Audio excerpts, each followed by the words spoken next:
Assalamualaikum warahmatullahi wabarakatuh. Sampai jumpa kembali. Kita saat ini sudah bertemu kembali dengan UTalk Jambi, mengedukasi, menginspirasi. Kali ini bersama saya Jeki Mutakin dari ruang studio podcast UT Jambi.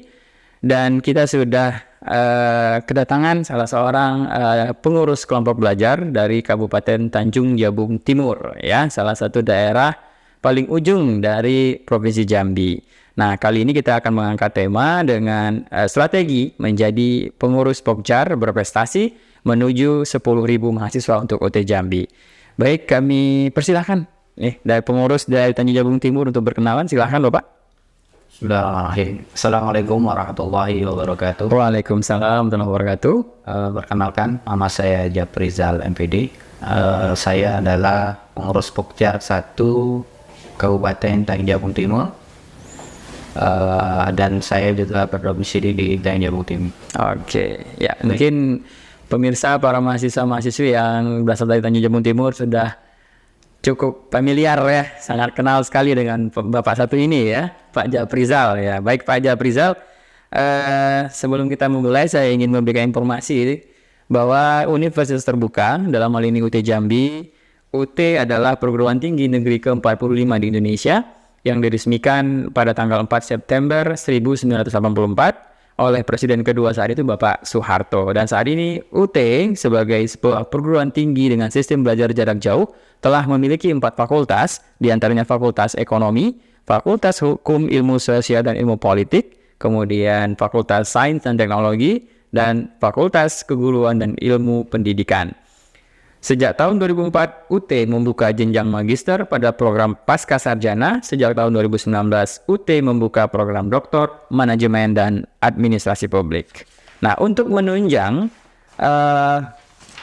rekrutmen mahasiswa di seluruh pelosok negeri, salah satunya kita bicara Provinsi Jambi, maka UT Jambi telah melakukan banyak sekali kerjasama dan mitra dengan beberapa pihak. Nah, salah satunya kita menggandeng yang namanya kelompok belajar. Dalam hal ini biasanya pengurusnya berasal dari sebuah daerah di kabupaten atau kota tersebut yang berada di Provinsi Jambi. Nah, kali ini kita akan bincang-bincang berbagi cerita dan pengalaman dari salah seorang pengurus kelompok belajar Kabupaten Tanjung Jabung Timur kali ini, ya.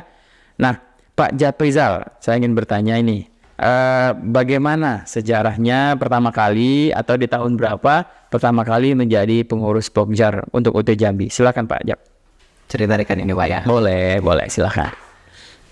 Jadi pada tahun 2008, 9, 10, 11 kurang lebih tahun itu Pak.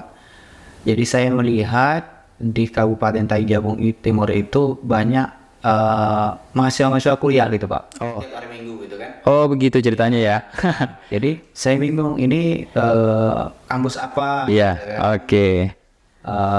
Kuliah apa? Iya. Ternyata setelah saya telusuri, saya tanya, ternyata Universitas Terbuka. Oke. Saya pelajarin, kemudian saya perhatikan gitu kan, itu masih banyak Pak. Banyak ya waktu itu, ya. Bakal hampir ribuan mungkin Pak. Oke.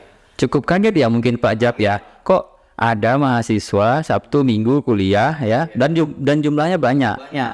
Tapi tidak menggunakan gedung kampus gitu, ya, yang dalam bayangannya saat itu, ya. Ya, terus Makanya sekolah-sekolah Pak. ya, oke. Sekolah-sekolah setempat. Di sekolah, ya. Ada SD, SMP gitu Pak. Oke. Juga di SMA kan. Ya. Nah, jadi karena sangat penasaran saya itu, saya pelajari apa itu UT, pusatnya di mana, dan sebagainya gitu kan Pak. Oke. Nah, kemudian setelah saya pelajarin, ternyata UT ini luar biasa, gitu kan. Nah, dan saya berpikir ini mahasiswa yang ada ini semuanya beasiswa. Oh, saat itu mahasiswa beasiswa, ya? Semuanya beasiswa. Wow, luar biasa, ya. Luar biasa Pak. Jadi yang saya pikirkan Pak di situ kan mahasiswa ini kan beasiswa dan penerimaan juga beasiswa gitu. Biasanya ada yang reguler, dan saya pertanyakan kebetulan pada waktu itu saya ikut panitia gitu Pak. Dia ujian pada salah. Nah, jadi saya tanyakan langsung ke orang UT. Sebenarnya UT ini gimana gitu. Bisa enggak maksudnya tanpa beasiswa gitu. Gitu. Oh, jalurnya non beasiswa. Berarti berpikirnya saat itu mahasiswa UT ini kuliah hanya karena beasiswa. Kalau tidak beasiswa ya bukan mahasiswa UT. Wow, ini beda lagi nih. Terus, nah jadi saya tanyakan ke pihak UT. Waktu itu saya lupa Bapak Joko gitu kan. Nah, setelah saya tanyakan ternyata bisa. Dan catatan kalau seandainya ingin membuka program studi pendas, pendidikan dasar ya. Di PAUD, syaratnya harus 1 kelas, minimal 25 waktu itu. Nah, cuma saya berpikir susah juga ya gini kan. Iya, mencari mahasiswa ya. Tapi kata Bapak itu kan, ada program studi lain yang tanpa harus tatap muka, bisa kuliah online. Oh gitu, ya.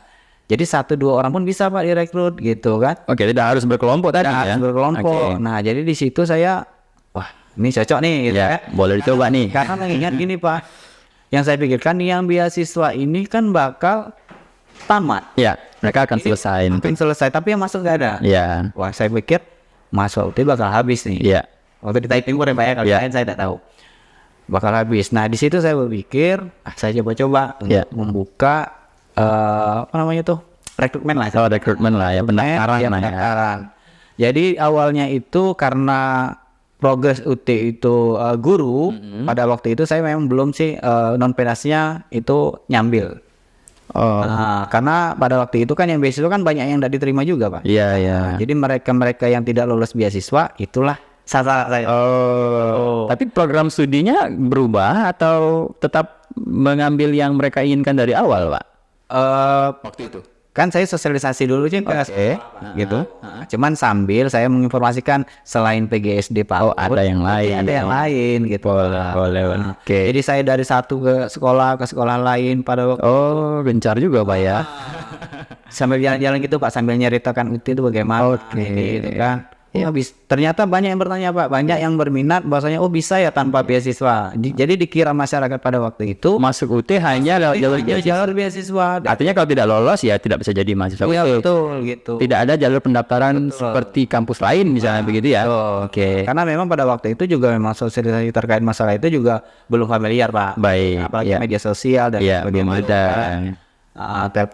Internet aja pakai modem gitu. Nah itu 2011 lah saya bilang. Kira-kira di tahun berapa yang benar-benar akhirnya usaha tadi membuahkan hasil sampai menjadi pengurus Pokjar benar-benar Pak? Jadi setelah saya itu tadi itu tepatnya di 2013. 2013 2013.2. Alhamdulillah ada yang mendaftar. Kan dari saya berjalan-jalan tadi itu. Akhirnya ini ada yang daftar datang. Karena pada waktu itu kan jika ingin daftar silakan hubungi kontak saya. Itu masih telepon. Alhamdulillah di 2013-2 ada daftar, saya kumpulkan. Itu kurang lebih dari 2013-1 sih sebenarnya Pak. 2013. Saya kumpulkan. Itu nomor HP sampai sekarang nggak ganti Pak ya? Alhamdulillah sudah Pak. Dari zaman kuliah ada ganti. Udah 10 tahun ya. Oke. Terus jadi setelah terkumpul dapatlah pada waktu itu saya 1 kelas. Jurusan apa? Jurusan PGSD. PGSD. PGSD. Nah, jadi pada waktu itu setelah daftar, nah kan mulai kuliah Pak. Pada waktu itu saya hampir lemah semangat. Kenapa? Nah, sudah semangat jadi lemah Pak. Kenapa tuh? Ya kan penyebabnya karena kan saya disepelekan sama pengurus-pengurus yang lain pada waktu itu. Ada pengurus lain di sana waktu itu. Ada pengurusnya Pak. Iya. Aduh, katanya kan cuma 1 kelas. Kelasnya diurus capek lah atau yang ini. Gitu. Sempat hampir down lah ya. Down Pak gitu. Oke. Karena saya berprinsip, karena saya berprinsip asal 10.000 itu berasalnya dari satu Pak. Benar. Jadi itu motivasi saya Pak. Oke. Dan sampailah sekarang ya. Alhamdulillah. Ini bocoran aja nih Pak. Berapa nih mahasiswa sekarang nih Pak yang Pak Jab kelola? Pada dasarnya Pak kalau kurang lebih yang ini aktif Pak. Kalau sebenarnya kalau total seluruhan itu ada 900-an. Kan kadang kan menyentuh ada yang aktif, ada yang tidak. Cuma kalau yang aktif di semester ini kurang lebih sekitar 600 atau 700. Tapi total ada 900 ya Pak ya. Dan itu mungkin juga jadi catatan ya Pak ya, bagaimana supaya itu bisa kita giatkan dan mungkin mudah-mudahan semester ini di pertengahan tahun ini nanti penerimaan bisa menyentuh angka 1.000 nih Pak Jab, menjadi 10%-nya dari harapannya UT Jambi nih. Nah untuk target ke depan ya Pak Jab, luar biasa sekali. Nah prestasi apa saja yang pernah diraih nih Pak selaku pengurus Pokja selama ini Pak? Menerima piagam penghargaan dari PBJ UT Jawi. Oke. Berbagai macam kategori Pak. Ada itu kategori mahasiswa terbanyak. Pernah menjadi yang terbanyak ya. Kemudian juga layanan gitu kan. Oke. Layanan ini kan administrasi gitu. Pelayanan mahasiswa lah maksudnya Iya, gitu Pak. terbaik tuh Iya. Pak. Alhamdulillah ada beberapa, kalau tidak salah 3 kali itu. 3 kali, wah luar biasa ya untuk sebuah kabupaten baru saya bilang ya di Provinsi Jambi saat itu. Untuk perekrutan mahasiswa baru tahun 2023 nanti persiapan apa saja yang sudah dilakukan? Kemarin sebelum puasa itu mereka terakhir ujian Pak. Benar. Jadi kita ambil ancang-ancang. Ya. Ya memang pada dasarnya lewat media sosial sudah kita share. Ya. Tapi mereka tetap harus diinformasikan lebih detail Pak. Ya. Karena pengalaman saya beberapa kali itu ada juga anak-anak SMA itu belum tahu apa itu UT Pak. Oke. Nah, jadi waduh, Wah ini PR besar. PR besar ini. Saya rasa gitu UT udah terkenal gitu. Iya. Coba ternyata ada juga yang belum tahu. Ternyata ada yang nggak tahu Pak. Iya. Nah, jadi oleh karena itu ya beberapa semester yang lalu saya mulai dari sekolah ke sekolah Pak. Tuh. Terutama yang tidak terlalu di kota Pak. Karena kalau di kota pasti atau yang dekat Pokjar pasti mereka tahu gitu. Tahu ya. Kalau yang jauh dari Pokjar, jadi disitulah kita menjelaskan UT itu bahwasanya kampus negeri. Iya. Kuliahnya bisa pertemuan, bisa online. Iya. Artinya tidak mengganggu pekerjaan bagi yang bekerja. Tuh, tanpa skripsi juga Pak. Wah ini yang jual. Harga jual. Iya, tanpa skripsi, batas masuk juga ya. Benar. Strateginya gimana nih? Strategi yang akan digunakan untuk ya tadi target kita kalau bisa mungkin Tanjab Timur 1.000 mahasiswa ya dan UT Jambi 10.000 mahasiswa untuk semester depan karena saat ini kita sudah punya 9.000 nih mahasiswa. Nah, 900 diantaranya ada di Tanjung Jabung Timur. Nah apa nih Pak strateginya?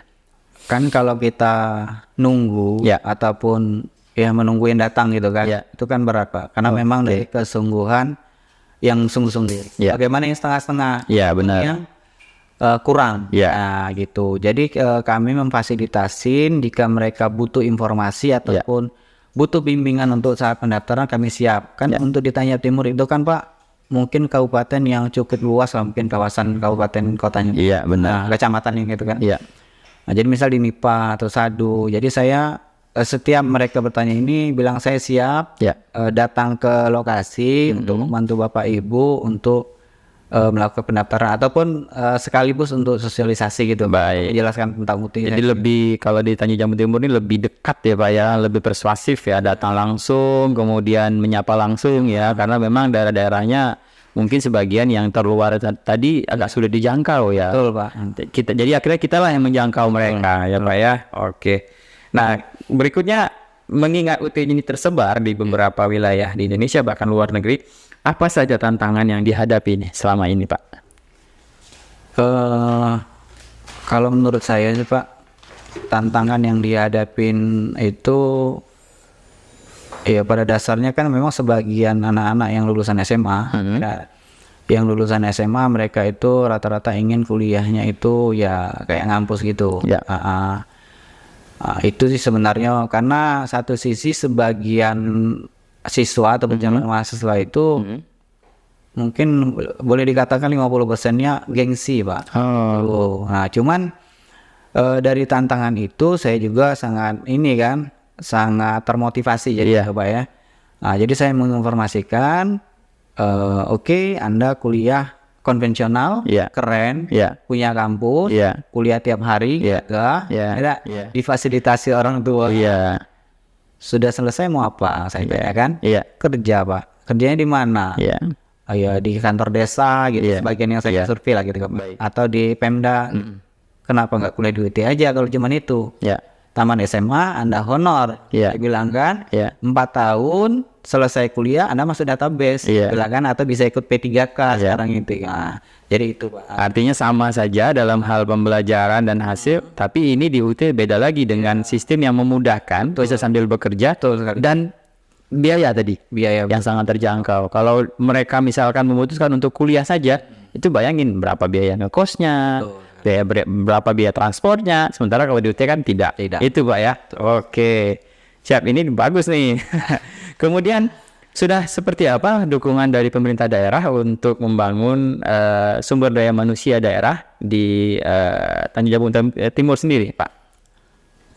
Kalau untuk dari Pemdanya gitu, Pak, Dukungannya seperti apa?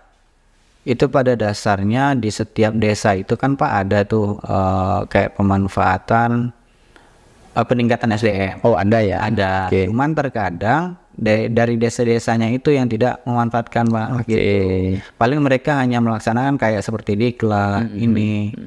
Nah itu yang sekarang itu yang perlu inilah gitu. Mungkin PR juga Ya. menurut saya kan. Ya. Gimana bisa masuk ke ranah itu, karena saya sudah coba juga ke beberapa ini kan desa-desa.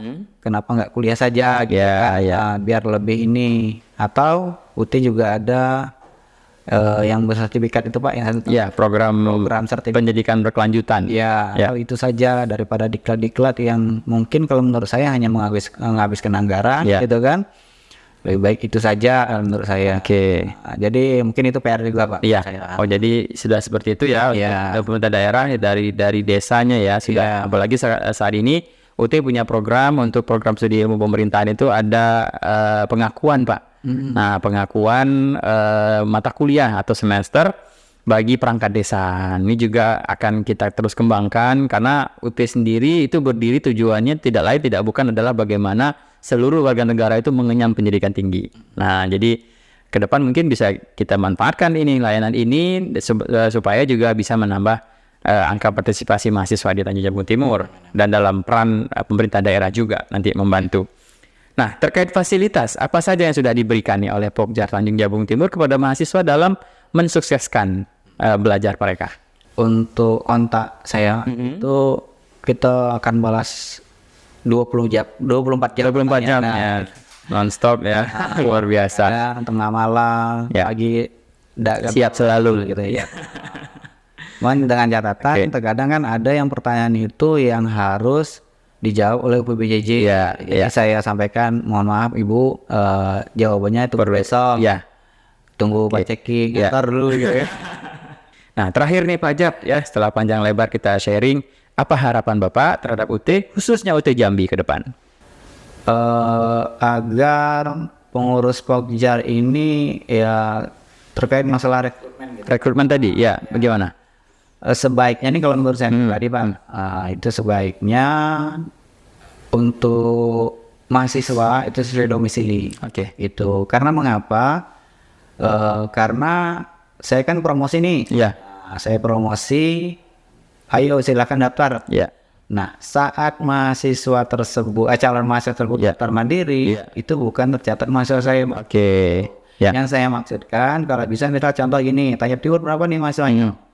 Berarti tetap terhitung mahasiswa saya. Oke. Jadi bagaimana pendaftar atau mahasiswa yang berasal dari sebuah kabupaten kota, kalau bisa itu nanti digabungkan ya menjadi anggota dari sebuah Pokjar di daerah tersebut saja gitu ya. Pasti di kabupaten maksudnya. Kalau di kota kan mungkin karena ada PBJJ mungkin kebijakannya gimana? Ya, terutama di daerah. Ya. Karena ini terkait dengan pelaksanaan tutorial mereka sendiri nanti, kemudian bahan ajar dan lain-lain. Benar sekali ya. Para pemirsa, Utok Jambi mengedukasi, menginspirasi. Kita sudah sampai di penghujung talk show kita. Kita sudah berbincang-bincang dengan Pak Japrizal NPD selaku pengurus Pokjar Kabupaten Tanjung Jabung Timur untuk UT Jambi. Sekian dari kami, panitia yang bertugas. Mohon maaf atas segala kekurangan. Terima kasih atas segala perhatian. Kita akan jumpa kembali pada Utok berikutnya. Utok Jambi mengedukasi, menginspirasi. Assalamualaikum warahmatullahi wabarakatuh.